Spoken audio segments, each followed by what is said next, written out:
Kag sa numero 1 sa mga balita subong adlaw.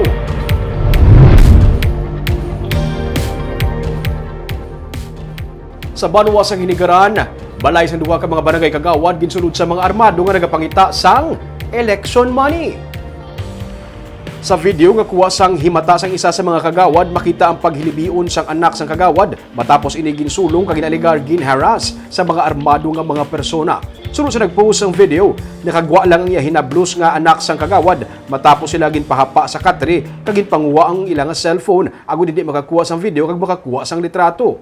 Sa report sa PNP, duha ka separado nga balay sa barangay kagawad sa barangay 1 sa Hinigaran ang ginsulod kagabi sa mga armado nga persona kag ginkawatan. Sunod sa kay Captain Ryan Villasario, ginsulod sa mga armado ang balay nanday kagawad Marciano Dizon kag Jose Froilan kag ilagin pangita sunod sa pulis ang election money nga ginasiling ara sa mga kagawad. Sang wala may mahatag, ila na lang ginkuha sunod sa pulis ang mga cellphone sang kagawad kag nagpalagyo. Sunod sa kay Villasario, hindi pa nila matumod kung ang grupo ang kabahin sang New People's Army o kung political or criminal group. May posibilidad man sunod sa iya nga politically motivated ang natabo nga pagpanulod sa mga kagawad. Nagapadayon pa sa karon ang investigasyon sang PNP.